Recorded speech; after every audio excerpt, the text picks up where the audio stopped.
Hey, thanks, AJ. Hey, good evening, everyone. The Mountaineers didn't have any trouble this afternoon with Maryland as they cruised their way to a win. They had a 43-0 lead going into halftime, and the Saints started their training camp in Greenbrier County earlier in the summer. And now, why not bring the NBA team from New Orleans as well? The Pelicans started their training camp.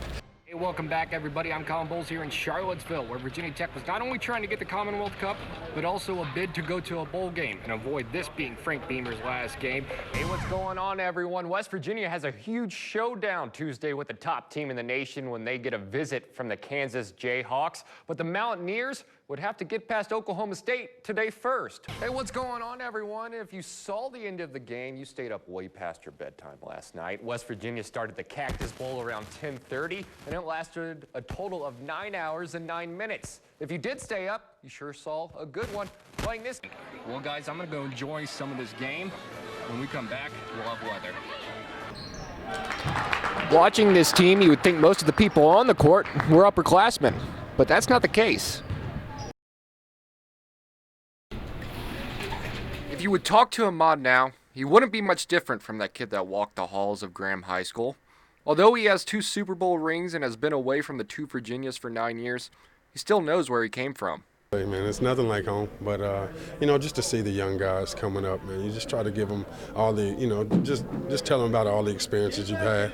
It's just, it's a blessing for me to get back and be that inspiration, just that, that role model for a lot of young guys. And, I try to see a lot of the young guys and just give them that visual that, it's possible.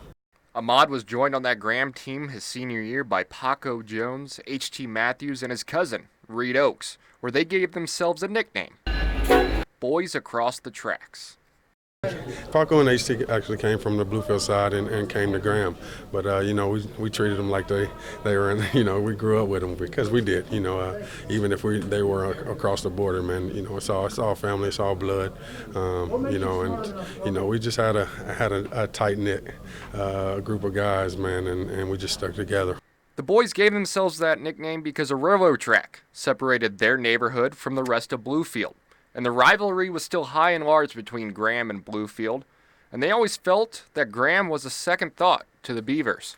I've heard that Graham feels a little more disrespected from Bluefield. Bluefield always outshines, and Bluefield's always the team to beat and everything like that. Do you feel like that when you were there? You know what? I was 2-2 with those guys. I won 2 and then lost 2, and it's like I said, it's always about and it's just good to get back and see all the talent around that area. The 29-year-old running back used his time back in Bluefield this offseason to spend some time with his family and also talk with the current G-men. It's just fun to be back. I go past the high school, Graham High School, go G-men. I go there and try to talk to the guys and get workouts, get my lift in. And, that family time's important. So when I get a chance, it's just try to get back with my family and friends and, just to get that vibe and get that hunger again and, just to push me, like I said, I realize where I came from and I just got to work, keep it working and, get better every day. The name might not sound familiar. Welcome the next head coach of your Hokies, Coach Justin Fuente. But he was high on the list of potential replacements for the veteran coach Frank Beamer. Justin was absolutely our top choice and the only one we offered the job to. I know that every AD will say that, but I sincerely want to assure you that it's true. And also to sit up here in front of you today and say my saddle is hitched to him and vice versa, as well as our 22 other coaches. Fuente was at Memphis for the past 4 seasons, where he helped a team that was at rock bottom and took them to 2 bowl appearances. Fuente says he couldn't be more happy to be here in Blacksburg. Obviously the tradition, this is big-time college football, and we all want our shot at coaching at the highest level.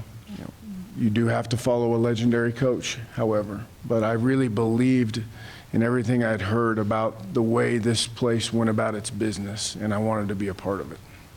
When the veteran coach announced he was going to retire, there were a lot of names in the hat for potential replacements. One of those being defensive coordinator Bud Foster.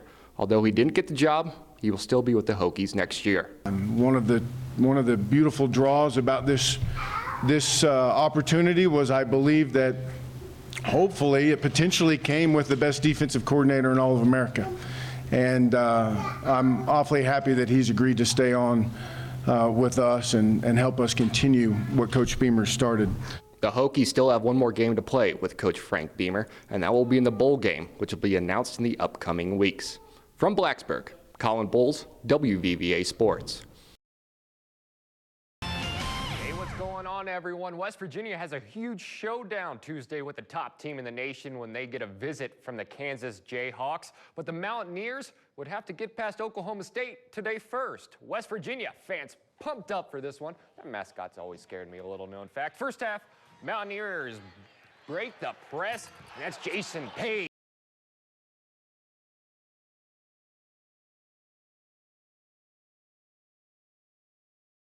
Three-pointer, 8-point game at half. Second half now, missed three-pointer, but the Mountaineers playing some good basketball. The offensive rebound by Jonathan Holton gets the tip in. He had 15 points.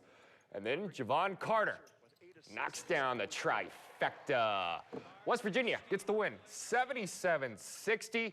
Here's what they had to say after the game. It's real big. You know, whenever you win a game in the Big 12, it's big. And, you know, we just came off 2 big road wins and then, you know, came back home and finished it off, protected the house. So now we looking forward to Kansas now. We try not to look forward to games. You know, try to take them one game at a time, you know, throughout the whole trip. That's what we try to do. We're not trying to look over. You know, we had Virginia Tech first. We wasn't looking for Texas or for Kansas State or, you know, TCU. So we're just looking forward to the game at a time. Big game on Tuesday coming up for them. Hokies trying to move to 3-0 in the ACC. The Cameron Crazies are going crazy at the Duke and Virginia Tech game. Threes were flying. And Cameron indoor, that's Brandon Ingram. Ingram again from the exact same spot. Grayson Allen from downtown, as Macklemore would say. First half still Duke up 24. Ingram drives, passes it to Marshall Plumlee, who slams it home. The big fella in on the action. And Duke, this was all them. Here's Grayson Allen. Takes the slam. 82-58 is your final. We'll have more coming up at 11, more on high school basketball as well. So a lot going on. Yeah, definitely. I'm glad to see that Duke won. Yeah, Duke fan over here. Well, we'll be right back with a live look at your live precision Doppler forecast.